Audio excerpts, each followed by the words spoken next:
Although living a normal family life in Rome with his wife and 3 children, Greece was never far from the king's thoughts. He always planned to return to his beloved country. I decided to act. I did not succeed, but it remains my duty and purpose to restore parliamentary rule to Greece. Let us be perfectly realistic. I have no actual power at my command now, but I do have behind my purpose the desire of every Greek to live in freedom. In 1973, a mutiny in the Greek navy indicated that the dictators were not completely in control of the military. George Papadopoulos, the self-appointed president of Greece, claimed that the king had been implicated in the plot from his exile in Rome. Papadopoulos brought in a law declaring Greece a republic, himself the president, and the king therefore deposed. After your counter-coup failed, you left Greece. Why did you leave your country? Shouldn't you have stayed there and fought along with your people against the dictatorship? It would have been impossible for me, absolutely impossible, to stay on in Greece as sovereign, as king, with a dictatorship. You cannot have a constitutional monarch or a king reigning and at the same time have a military dictatorship. It never works, and it shouldn't work. So it's not a question of you sit back and you think now, should I do this or should I do that? You have to decide right then and there, do I do that? Do I do that? Do I stay? Do I go? Do I fight? Do I not fight? You know, that sort of thing has to be done very quickly. And you have to take a decision. That's life. You take a decision and then you pay the consequences afterwards. A few months later, in mid-November 1973, the uprising of the students in the Polytechnic University opened the way for the downfall of the junta. At this crucial stage for the country's future, Greece was in need of a new leader. This man would be Constantine Karamanlis, the former pro-royalist prime minister who had exiled himself to Paris after his fallout with Constantine's father, King Paul. Despite Karamanlis being in the past the favorite son of the traditionally monarchist right. According to the king, Karamanlis promised to restore him back to the throne. Although the 1973 Republican Constitution conducted by the dictators was generally regarded as illegal, the monarchy was not restored. Karamanlis continued to rule Greece until 1981, when the Socialist Party won the elections, bringing the founder of PASOK, the socialist movement, Andreas Papandreou, son of George Papandreou, to power. Karamanlis was a pro-royalist, wasn't he? What is it that changed his stance towards you? Was it a different agenda, maybe? You can put any word you like on it. He took a decision. I think he felt that he could get away with it. I didn't go back that night. I could have gone back that night myself. Because the Greek people came out into the streets not to receive Constantine, neither to receive Karamanlis. The people came out that night because they felt they were free. It's over, dictatorship is over. So they came pouring into the streets. Anybody who came back would be a hero that night, no question about it. So he was still considering you the head of state? Karamanlis made a public statement, and most of the parties accepted I was the only representative of legality in the country left. That was the focal point of legality.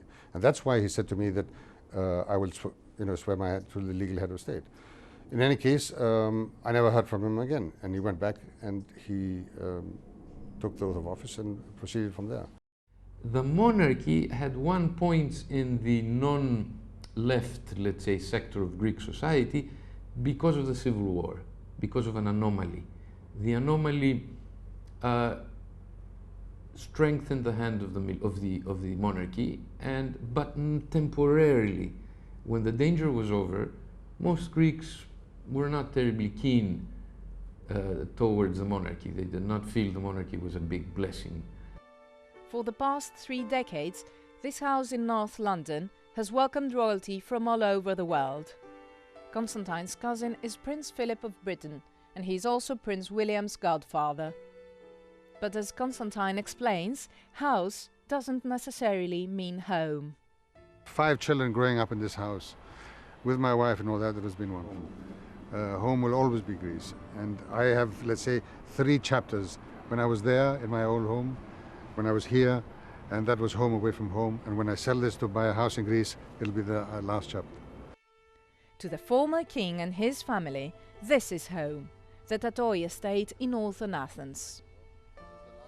Today, this place is just the remnant of a glorious past. Abandoned by the Greek state, the house is full of boxes containing Constantine's past and Greece's history. Andreas Papandreou had been the leading figure in Greek politics since 1981, when he was for the first time elected as a prime minister, winning the support of the vast majority of the Greek people.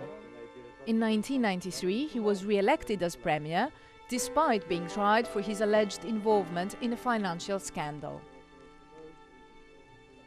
In 1994, a law passed by the socialist prime minister Andreas Papandreou stripped Constantine of his Greek citizenship, passport and all property. The bill was signed into law by then-President Karamanlis. The king was forced to change his name to Constantine the Grecia, which means of Greece in Spanish, and took a Danish passport, his wife's home country. The estate in Tatoi, an object of dispute between the king and the Greek state, was finally taken from Constantine. The European Court of Human Rights ruled that the king's rights were violated. I had a Greek passport given to me by the Greek government, by both parties, in which it stated that my name is Constantine, former king of the Hellenes. And that passport I used for about 10-15 years. Suddenly I'm told that that's gone and I can't use that anymore. It doesn't make sense to me. I'm disappointed that I didn't get my home back. That's basically what it is. I think that if the court had allocated a much higher amount, that would have made the government negotiate to return my house instead of having to pay. So you're saying that it is your property, exactly, not the Greek people's property? No, it has nothing to do with the Greek people. My great-grandfather bought it when he came over to Greece. He brought the money from Denmark. It was not bought with his salary as king. It was money that he had from Denmark, and he bought that property so he could have his own private house while he was in Greece, and that passed on to the family. After a 10-year court battle, the European Court compensated Constantine with $14 million for the Tatoi estate. What happens in life and what's happened to you, you have to accept it and get on with your life. My luck was that when I left my country and I stopped being the head of state of Greece, I was very young. I was 26, not yet 27, and if it had happened to me later in life, it would have been much, much more difficult for me to cope, because you have to suddenly realize that what you say doesn't matter anymore. The telephone is not going to ring that always rang. Greece today is a member of the European Union, a stable parliamentary republic electing its president every 5 years. Doesn't it make more sense, though, for the people to elect their own president? We have to accept that what is best for the country is what the people want. And the people don't want to have a republic, they want to have a monarchy. They should have it. Would you like to see your son Pavlos on the Greek throne one day? Only if the Greek people want it, but that's not going to happen now.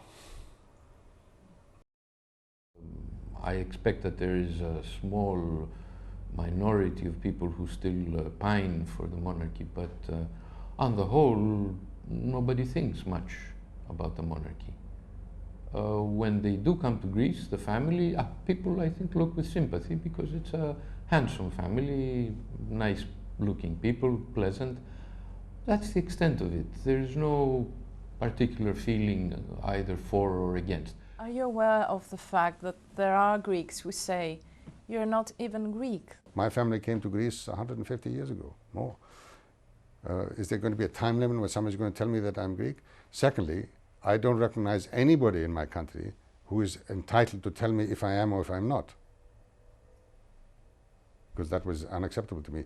I was born to Greek parents, I pay Greek taxes, served in the Greek armed forces, won a gold medal for Greece, became head of state of Greece, became protector of the Greek faith, and suddenly now, after 50 years, somebody's going to tell me, maybe you're not Greek? No.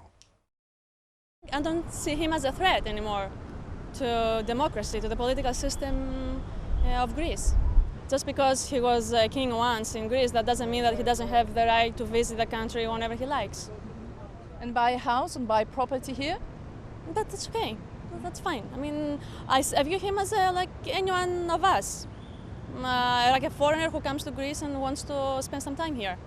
And now we have Republic, and we are very happy to have it, and the system works good. And also not to forget that Greece was the cradle of democracy. Many nations have king and republic together, but this is something that in Greek people don't is not really very used to familiar it. with that thing. Better republic than anything else. I think the present Greek Republic is a good republic. It works. The parliament works. There's freedom in Greece. There's no doubt about that. There's no reason why anybody should set such a question now. So I'd say in the foreseeable future, no, there's no possibility of that happening. But history is full of surprises, one never knows. From a very young age, Constantine had a strong affinity for the sea, a love that would endure a lifetime.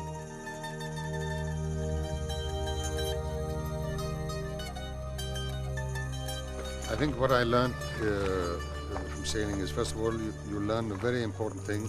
You learn how to lose. And if you don't know how to lose, you will never win.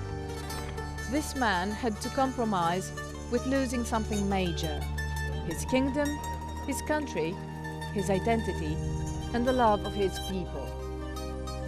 In fairy tales, things are always romantic. The kings and the queens end up living in their kingdoms happily ever after.